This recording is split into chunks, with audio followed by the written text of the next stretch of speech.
जी, सबसे पहले आप स्टे इन होम, आप स्वस्थ होंगे। इस स्थिति में अपने कर्तव्य के निर्वहन के लिए वर्क फ्रॉम होम के माध्यम से कुछ कोशिश है कि बच्चों को अपने पाठ्यक्रम से संबंधित कुछ जानकारियाँ हासिल हो जाए, उनको कुछ मदद मिले। आज मैं जिस विषय पर बात करने जा रहा हूँ वो BA third year honours paper political science विषय का 6 पेपर है ऑनर्स का। यह टॉपिक है शक्ति संतुलन, जिसे हम सत्ता संतुलन भी कहते हैं, पावर ऑफ बैलेंस भी कहते हैं। यह जो शाब्दिक अर्थ है, इसका सीधा मतलब होता है कि शक्ति का संतुलन हो, किसी के पास इतनी ज़्यादा शक्ति ना हो जाए कि दूसरे के अस्तित्व के लिए वो खतरा बन जाए। इसलिए ये माना जाता है कि जितने भी राष्ट्र राज्य हैं उनके बीच शक्ति का साम्य अवस्था बना रहे, और यह शांति के लिए अनिवार्य होता है। शक्ति का अभिप्राय उस क्षमता से है जिससे हम दूसरों के व्यवहार को प्रभावित करें या दूसरे के व्यवहार को बदल सकें, उसे नियंत्रित कर सकें। किसी भी राष्ट्र के अस्तित्व की सुरक्षा एवं हितों के संवर्धन के लिए शक्ति आवश्यक तत्व है। शक्ति ही राष्ट्र के राष्ट्रीय हितों को सिद्ध करने के लिए, हितों को संरक्षित करने के लिए शक्ति ही माध्यम है, शक्ति ही साधन है जिससे कोई भी राष्ट्र अपने राष्ट्रीय हितों की पूर्ति करता है। लेकिन इतना एक पक्षीय या एकांकी नहीं होनी चाहिए जिससे दूसरे राज्य या राज्य समूह के अस्तित्व संकट में पड़ जाए। इसलिए राज्य शक्ति को संतुलित होना ही चाहिए। प्राचीन यूनान से लेकर के प्राचीन भारत के राजनीतिक चिंतन में जिस कौटिल्य की चर्चा हम करते हैं, उसमें भी सप्तांग सिद्धांत में भी विदेश नीति में शक्ति संतुलन की बात कही गई है। शक्ति संतुलन का अगर सही में व्यवहारिक रूप में जब वो सामने आया तो इसको हम द्वितीय विश्व युद्ध के संदर्भ में देख सकते हैं। और ये एक सार्वभौमिक सामाजिक तत्व है जो समाज में ये पाया जाता है, निचले स्तर से लेके गांव समाज से लेके नगर व्यवस्था में, या आप राज्य, जब राष्ट्र राज्यों की बात है तो राज्यों के बीच में भी शक्ति संतुलन की जो सामाजिक तत्व है ये बहुत सार्वभौमिक है, ये सब जगह पाया जाता है। अब हम ये देखते हैं कि 19वीं शताब्दी में ब्रिटेन के पास जल शक्ति, वायु शक्ति के कारण वह शक्ति संतुलन का नेतृत्व करता था। लेकिन यूरोप में फ्रांस और ब्रिटेन का जो भूमिका थी शक्ति संतुलन के संदर्भ में, वह इटली और जर्मनी के लिए जो तुष्टीकरण की नीति अपनाया, जिसके चलते इटली और जर्मनी में फाशीवाद, नाजीवाद का उदय हुआ और शक्ति की बेतहाशा केंद्रीकरण होने के कारण एक तरह से यूरोप की शक्ति संतुलन में असंतुलित हुई, अंततः जिसका नतीजा विश्व युद्ध के रूप में सामने आती है। इस विश्व युद्ध ने यह बता दिया कि निश्चित तौर पर पूरी दुनिया में एक ऐसा व्यवस्था होना चाहिए जिस शक्ति संतुलन के माध्यम से सभी देश युद्ध से कम बच सकें या न्यूनतम स्तर तक युद्ध को लाया जा सके, और वैसे राज्य जो नवोदित हैं, कमज़ोर राज्य हैं, उनका विकास भी हो सके। सवाल पैदा होता है कि जहाँ दुनिया में इतनी बड़ी बड़ी शक्तियाँ हैं, अमेरिका, रूस, जापान, चीन, भारत, इतनी बड़ी जनसंख्या, इतनी बड़ी पावरफुल इकोनॉमी, परमाणु संपन्न राज्य, इनके मध्य अगर शक्ति संतुलन नहीं होगा तो यह दुनिया में शांति स्थापित नहीं हो सकता। इससे निश्चित तौर पर इनके बीच शक्ति का संतुलन अस्थायी शांति के लिए आवश्यक है।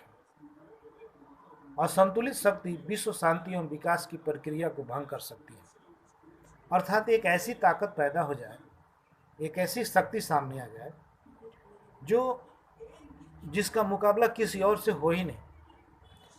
वह शक्ति पूरे दुनिया के सामने अपनी बातों को थोपने की स्थिति में आ जाएगी, और जब बात अपने को थोपने की स्थिति, अपनी बात को दूसरों पर थोपने की बात आ जाएगी, इसका सीधा मतलब है कि वह उसको राजनीतिक रूप से अपनी बातों को मनवाने के लिए मजबूर कर सकता है, और इस स्थिति में एक संप्रभु राज्य और राष्ट्र राज्य का कोई मतलब नहीं रह जाता है।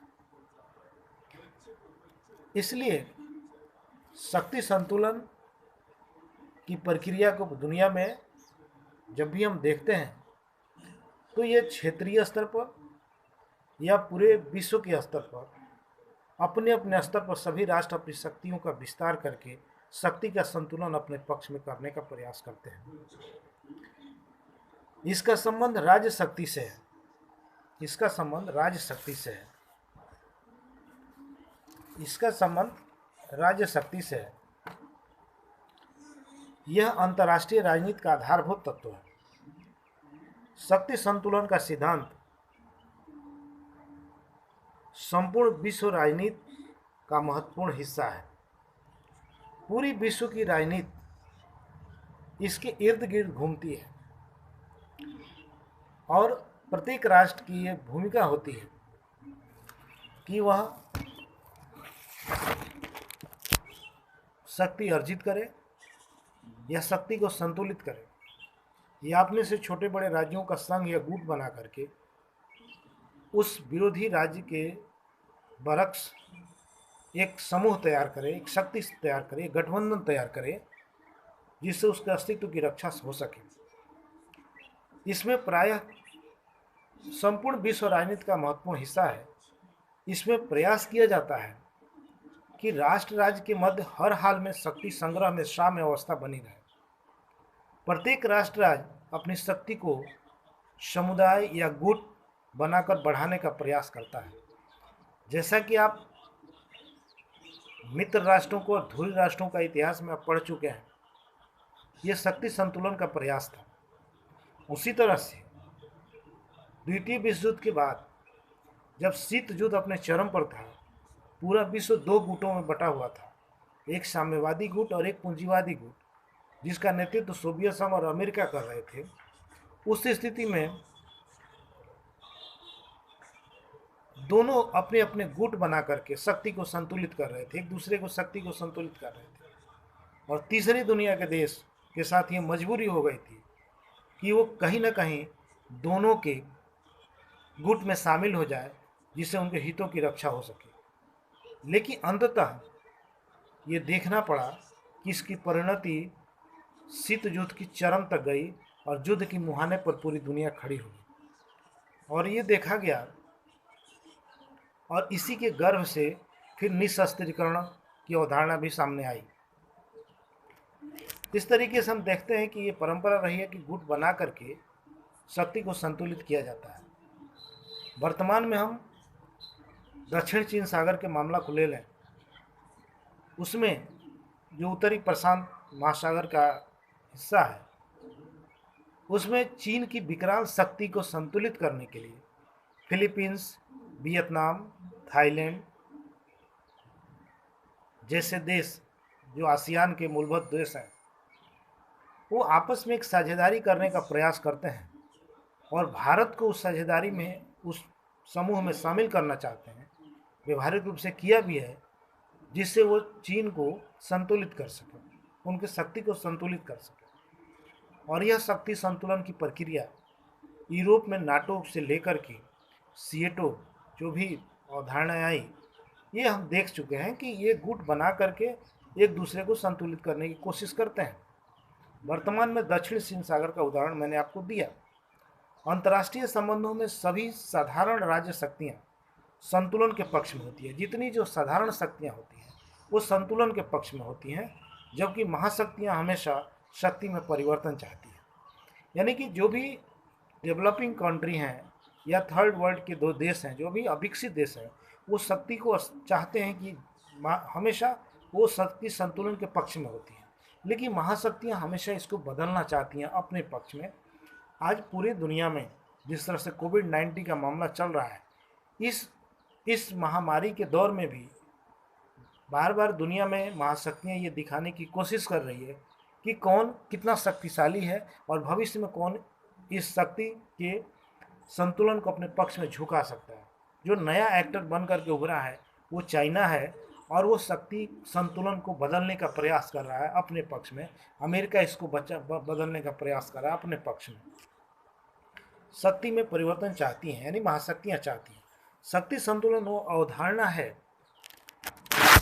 शक्ति संतुलन वह अवधारणा है जिसके अंतर्गत विभिन्न राष्ट्रों में औसत समानता का व्यवहार स्थापित करने हेतु आपस में शक्ति का बंटवारा करती है। यानी कि जो औसत किस्म के जो राज्य हैं, औसत दर्जे के जो राज्य हैं, वो इसके माध्यम से समान रूप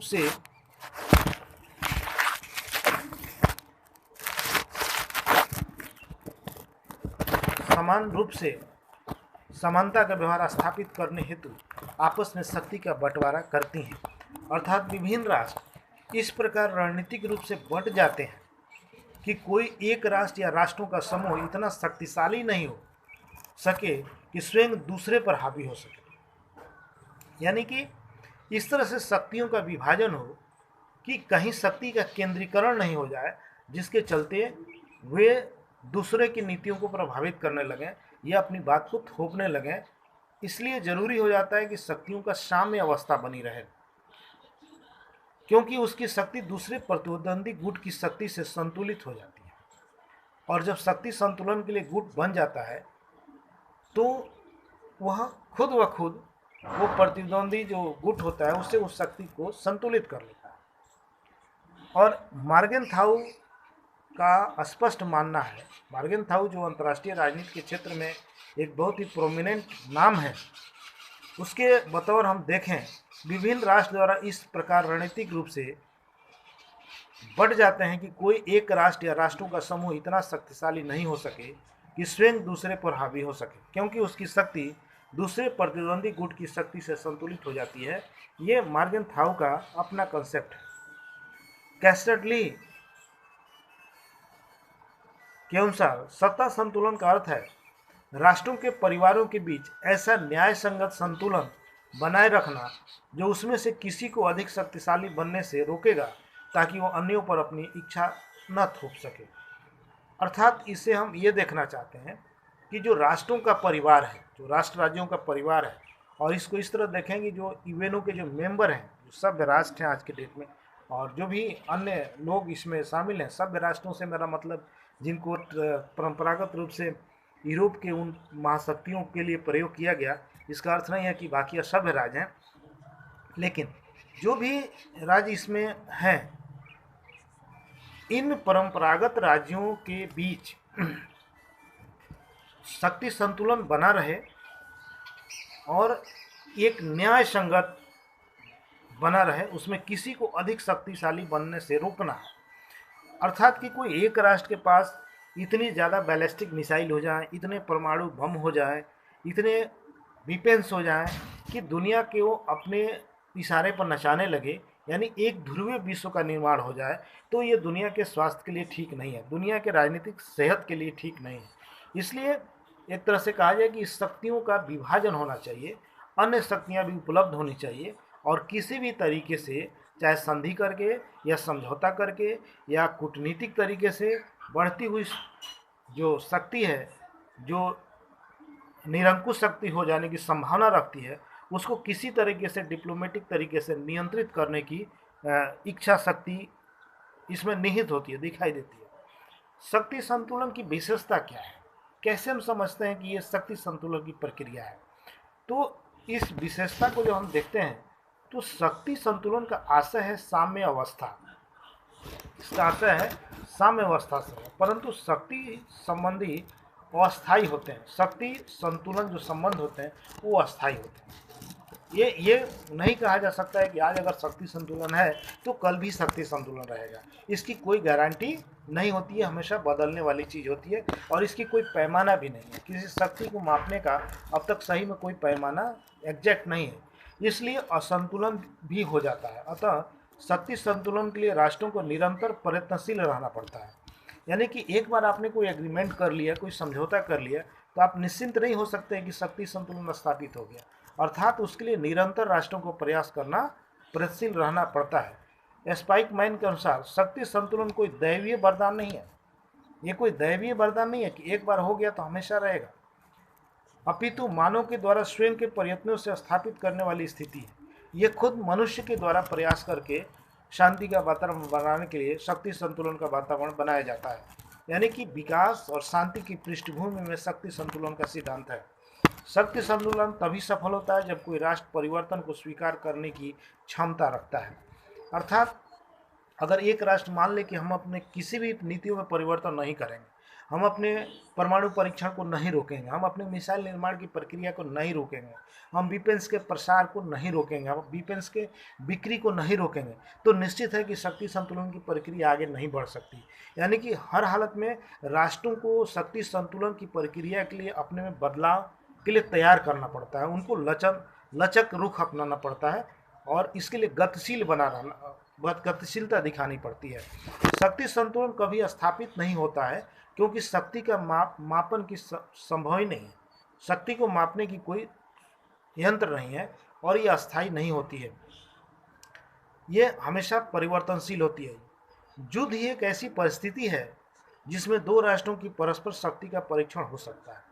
मात्र युद्ध ही एक ऐसी स्थिति है जिसमें दो राष्ट्रों का परीक्षण हो सकता है, और युद्ध के पश्चात पुनः एक नया शक्ति संतुलन जन्म लेता है। जब भी किसी शक्ति का परीक्षण करना हो, अगर द्वितीय विश्व युद्ध में अमेरिका ने परमाणु बम का इस्तेमाल नहीं किया होता, तो अमेरिका के परमाणु शक्ति का परीक्षण नहीं होता, उस दुनिया को पता नहीं चलता। अर्थात शक्ति उसका एक बार दिखा, लेकिन युद्ध के बाद नई शक्ति संतुलन दुनिया के सामने आया, जब रसिया इस क्षेत्र में प्रयास करने लगा, चाइना इस क्षेत्र में प्रयास किया, ब्रिटेन इस क्षेत्र में प्रयास किया, और उस प्रयास की श्रृंखला में भारत और पाकिस्तान भी आ खड़े हुए, और नए और भी जो देश हैं, इजराइल है, उत्तर कोरिया है, ईरान है, ये भी परमाणु शक्ति की तरफ अग्रसर हैं, और कुछ तो होने का भी दावा करते हैं।